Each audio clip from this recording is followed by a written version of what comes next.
Shalom, saudara yang kasih Tuhan. Puji nama Tuhan, saya senang menyapa kembali Bapak Ibu, saudara yang kasih Tuhan. Saya Pendeta Adol Bastian Putar-Putar, Ketua Sekolah Tinggi Teologi Kataros Indonesia Bekasi. Kembali mengajak Bapak Ibu saudara yang kasih Tuhan diberkati dengan kebenaran firman Tuhan.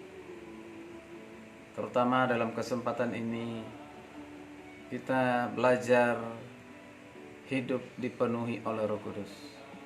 Hidup dipenuhi oleh Roh Kudus.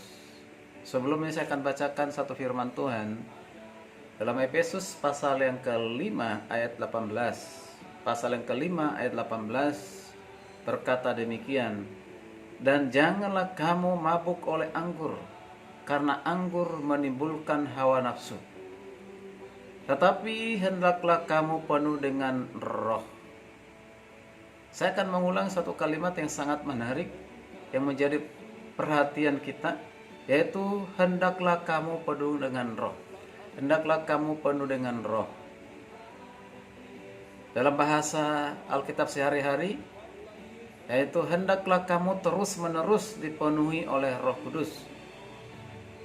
Nah, saudara kasih Tuhan, bagaimana caranya seorang hidupnya dipenuhi oleh Roh Kudus? Dan apa bukti atau tanda dari seseorang dipenuhi oleh Roh Kudus? Siapa yang dapat dipenuhi oleh Roh Kudus? Tentu kita harus memahami dulu apa artinya dipenuhi oleh Roh Kudus. Baru dapat kita hidup dipimpin oleh Roh Kudus, dan kita bisa melihat bukti atau tanda bahwa kita dipimpin oleh Roh Kudus atau dipenuhi oleh Roh Kudus. Nah, Bapak Ibu saudara kasih Tuhan, saya ulang kembali kalimat tadi, hendaklah kamu dipenuhi oleh Roh Kudus. Apa artinya atau apa maksudnya hidup dipenuhi Roh Kudus? Apakah hidup dipenuhi Roh Kudus itu ketika seseorang barangkali dikatakan bahwa dirinya hidup dipenuhi Roh Kudus pada saat dia sudah selesai berdoa puasa 3 kali dalam seminggu, atau sehari dia berdoa 2 jam, 3 jam,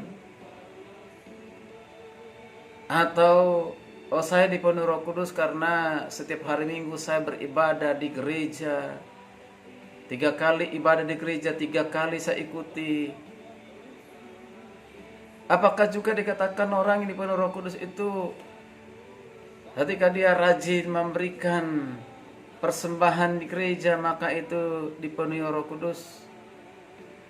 Atau lebih ekstrim lagi, ada yang mengatakan, oh dia dipenuhi Roh Kudus. Mengapa dikatakan dia dipenuhi Roh Kudus? Karena dia dapat berbahasa roh. Itu salah satu karunia yang Tuhan berikan atau karuniakan kepada seorang percaya, yaitu untuk membangun dirinya beribadah kepada Tuhan dengan karunia bahasa roh. Apakah yang dimaksud dengan demikian itu berbahasa roh? Nah, itulah artinya kita perlu memahami pentingnya dipenuhi oleh Roh Kudus. Nah, Bapak Ibu yang kasih Tuhan, berdoa, berpuasa, rajin ke gereja, rajin memberikan persembahan, bahkan bisa atau dapat berbahasa roh, itu tidak salah. Silakan. Tetapi bukan itu yang dimaksud dengan dipenuhi oleh Roh Kudus. Apa yang dimaksud dengan dipenuhi Roh Kudus? Atau ketika Alkitab mengatakan hendaklah kamu dipenuhi Roh Kudus, apa yang ada dalam pikiran kita? Apa yang kita bayangkan? Apakah sesuai dengan apa yang diajarkan oleh Alkitab? Nah, ini yang kita perlu pahami saudara kasih Tuhan. Jadi mari kita perhatikan ayat ini sangat menarik. Rasul Paulus mengkontraskan 2 keadaan. Pertama itu adalah mabuk anggur. Dikatakan janganlah kamu mabuk anggur oleh anggur. karena anggur menimbulkan hawa nafsu. Tetapi hendaklah kamu penuh dengan roh, antara mabuk anggur dengan dipenuhi oleh roh. Mengapa keadaan ini, dua keadaan ini Paulus kontraskan atau hubungkan? Apa hubungannya mabuk anggur dengan penuh dengan roh? Nah, tentunya tidak ada satu kebetulan, ada maksud dari Rasul Paulus. Ada kesamaan, ada perbedaan. Perbedaannya apa? Mabuk anggur tentu itu merusak moral. Bahkan orang yang mabok-mabokan minum karena minuman keras, minuman anggur dan lain-lain sebagainya, akhirnya hidupnya rusak, moralnya rusak. Ya tentu orang seperti ini kalau tidak bertobat, ya tidak masuk dalam kerajaan Allah. Bahkan bukan menjadi bagian dari kerajaan Allah. Tapi orang yang dipenuhi dengan Roh Kudus berarti dia adalah seorang yang anak Allah yang hidup dalam kebenaran, hidup dalam kehendak Tuhan. Pasti membawa kepada kerajaan Allah. Dia menjadi bagian dari kerajaan Allah, bahkan hidup dalam kerajaan Allah. Bahkan membawa kepada kehidupan yang kekal. Seseorang dipenuhi Roh Kudus itu adalah orang yang sungguh-sungguh mencintai, mengasihi Tuhan. Hidupnya selalu dibangun atas dasar kebenaran firman Tuhan. Nanti akan kita lihat bersama-sama apa tanda dan bukti orang dipenuhi Roh Kudus. Namun sebelumnya kita perlu memahami dulu apa yang dimaksud dengan dipenuhi Roh Kudus. Tadi dikatakan ada kesamaan. Kesamaan apa antara mabuk anggur dengan dipenuhi Roh Kudus? Yaitu kesamaan yang penting untuk perhatikan di sini adalah ada kesamaannya. Kesamaannya apa? Sama-sama mengalami namanya terkadang tidak memiliki rasa malu. Orang mabuk itu tidak memiliki rasa malu. Bahkan dia memiliki keberanian yang sebelumnya mungkin dia pemalu dan fasih dan berbicara, lihai dan berbicara, mungkin bicaranya ngawur. Namanya mabuk anggur. Ya, kalau mabuk tuak gitu kan. Ya kan, atau mabuk minuman keras yang lainnya. Dia berani. Saya mengalami hal yang sama seperti itu. Dulu saya pernah mabuk. Mabuk karena kamput. Mabuk karena minuman keras. Saya ini pemalu, tapi dengan minum anggur atau minum tuak pada saat itu, oh, saya memiliki keberanian yang luar biasa. Fasih bicara. Lidah ini seperti tidak bertulang, bicara saja sehingga orang heran, kenapa itu si Adolf itu hari ini kok berani sekali bicara? Iyalah, karena apa? Sudah mabuk oleh anggur, mabuk oleh tuak. Nah, saya kasih Tuhan, tapi itu merusak diri saya sendiri. Puji nama Tuhan, bertobat dan tidak pernah melakukan hal yang sama seperti itu. Tapi hal yang penting untuk kita perhatikan di sini, apa hubungannya dengan dipenuhi oleh Roh Kudus? Orang dipenuhi Roh Kudus pun tidak ada rasa malu untuk memuji menyembah Tuhan, tidak ada rasa malu percaya kepada Tuhan. Dia memiliki keberanian yang hebat dan luar biasa karena ada kuasa Roh Kudus dalam hidupnya. Dia berani menyaksikan imannya kepada orang lain tanpa rasa malu, tanpa rasa takut. Dia menceritakan Injil kepada orang lain. Bahkan pada saat melakukan pujian penyembahan dengan segenap hatinya dipimpin oleh Roh Kudus, tanpa ada rasa malu. Dia melakukan itu bukan karena ikut-ikutan kiri dan kanan atau orang lain, tapi dia melakukan itu karena hidupnya dipimpin oleh Roh. Dia berani, luar biasa, tidak ada rasa malu. Nah, saudara kasih Tuhan, mari kembali kita ke topik tadi, yaitu apa artinya hidup dipenuhi oleh Roh Kudus.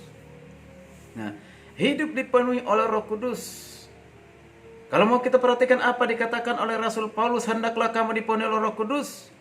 Ini dalam bahasa aslinya ditulis dalam berbentuk present imperatif pasif. Sekali lagi, present imperatif pasif. Present artinya terus menerus. Imperatif itu berarti suatu perintah. Suatu perintah. Kemudian ada pasif. Hidup dipenuhi Roh Kudus terus menerus itu mutlak dikerjakan oleh Roh Kudus di dalam kehidupan kita. Maka kita perhatikan, pertama kata kerja dipenuhi. Kata kerja dipenuhi. Dalam bahasa Yunaninya itu adalah peleruste. Peleruste en pneumati. Peleruste en pneumati. Artinya apa? Dikuasai, dipimpin, dan dikendalikan. Jika dihubungkan dengan Roh Kudus berarti dipimpin, dikendalikan, dikuasai. Bahkan juga bisa dikatakan dikontrol. Atau diambil alih hidup kita ini oleh Roh Kudus. Lalu di kalimat itu ada kata perintah. Hendaklah kamu dikuasai oleh Roh Kudus. Perintah artinya apa yang diperintahkan Tuhan itu adalah kehendak Tuhan. Apa yang menjadi kehendak Tuhan berarti kita sesuatu yang harus kita kerjakan, harus kita lakukan, kita harus taati. Itu namanya perintah. Dan ketika Tuhan memerintahkan, Tuhan tahu bahwa kita mampu melakukannya. Tapi masalahnya adalah mau atau tidak kita untuk melakukannya, mentaatinya. Seringkali kita tidak mau. Ya. Sekali lagi, ketika Tuhan memerintahkan, berarti Tuhan tahu bahwa manusia atau orang percaya mampu untuk melakukannya. Nah, saudara kasih Tuhan, perhatikan kata sifat. Itu tadi pasif. Artinya apa? Dipenuhi oleh Roh Kudus adalah mutlak pekerjaan Roh Kudus. Lalu peran kita apa? Bukan berarti kita tidak mengambil peran apa-apa. Peran kita adalah mentaatinya, melakukannya. Nah, saudara kasih Tuhan, ada kata jamak di kalimat tadi, hendaklah kamu dipenuhi. Kamu, kalian. Kamu, pertama ini kepada jemaat di Efesus. Jemaat di Efesus itu orang-orang yang sudah percaya kepada Kristus sebagai Tuhan dan Juru Selamat. Kamu berarti semua orang yang sudah percaya kepada Kristus. Jadi dipenuhi Roh Kudus itu bukan hanya milik orang tertentu, bukan milik gereja tertentu, bukan milik kelompok tertentu.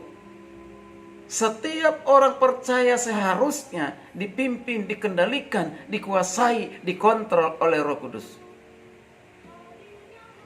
Nah, itulah sebabnya kita penting belajar supaya hidup kita ini dipenuhi Roh Kudus.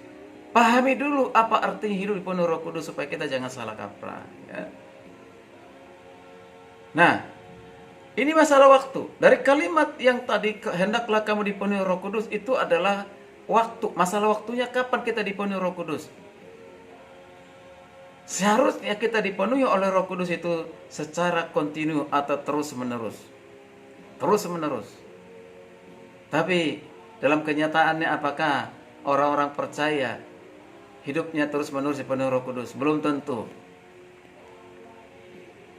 Orang yang sudah percaya kepada Kristus belum tentu dipenuhi oleh Roh Kudus. Makanya Rasul Paulus mengingatkan jemaat di Efesus, mengingatkan jemaat di Galatia, mereka lah jemaat yang sudah percaya, supaya mereka hidupnya dipimpin oleh Roh, jangan dipimpin oleh kedagingan, jangan dikendalikan oleh keinginan dunia. Ini ditujukan kepada orang-orang percaya, saudara kasih Tuhan. Tapi tidak mungkin orang yang tidak percaya bisa hidup dipenuhi Roh Kudus, tidak. Tapi mereka yang sudah didiami oleh Roh Kudus, Roh Kudus tinggal dalam hidupnya. Maka saya bertanya, siapa yang dapat dipenuhi oleh Roh Kudus? Adalah mereka yang sudah menyerahkan hidupnya kepada Kristus, percaya kepada Kristus sebagai Tuhan dan Juru Selamat. Pada saat itu Roh Kudus dikaruniakan dalam hidupnya. Roh Kudus tinggal atau diam dalam kehidupannya. Dan Roh Kudus tinggal dalam kehidupannya untuk selamanya. Dikatakan dalam Efesus 1 ayat 13-14, saudara baca nanti di sana, dikatakan bahwa ketika orang mendengarkan Injil, pada saat orang mendengarkan Injil Kristus, dan ketika dia percaya kepada Injil, percaya kepada Kristus sebagai Tuhan Juru Selamat, Alkitab katakan pada saat itu dia dimateraikan oleh Roh Kudus. Roh Kudus tinggal dalam hidupnya. Roh Kudus berdiam dalam kehidupannya. Jadi orang yang didiami Roh Kudus lah orang yang bisa dipenuhi Roh Kudus. Tetapi Orang dipenuhi Roh Kudus belum tentu dipenuhi oleh Roh Kudus. Makanya kita dinasihati, ditegur oleh Rasul Paulus supaya orang percaya itu sungguh-sungguh hidup dipenuhi Roh Kudus. Nah, saudara kasih Tuhan, jadi sebagai orang Kristen terus-menerus setiap hari, setiap saat, setiap detik secara aktif menaklukkan diri di bawah pimpinan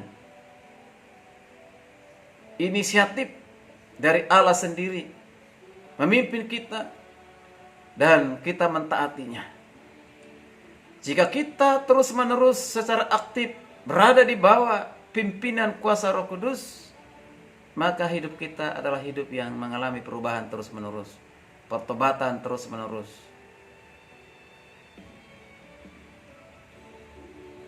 Orang yang dipenuhi Roh Kudus ada bukti, ada tanda yang bisa disaksikan, dilihat orang lain, terutama dilihat oleh Tuhan. Karena itu saudara kasih Tuhan, ingat perintah ini, hendaklah kamu dipenuhi Roh Kudus. Artinya dipimpin, dikendalikan, dikuasai oleh Roh Kudus. Ketika kita sudah dipimpin, dikendalikan oleh Roh Kudus, percayalah, kita akan semakin mengerti rencana Tuhan, hidup dalam rencana Tuhan, dan kita hidup menaklukkan diri kepada kuasa firman Tuhan. Baik saudara kasih Tuhan, kita akan melanjutkan ciri-ciri orang yang dipenuhi oleh Roh Kudus. Di sesi berikutnya, saudara bisa mengikuti apa yang menjadi bukti atau ciri-ciri orang yang dipenuhi oleh Roh Kudus. Terima kasih. Shalom. Tuhan Yesus memberkati kita sekalian. Amin.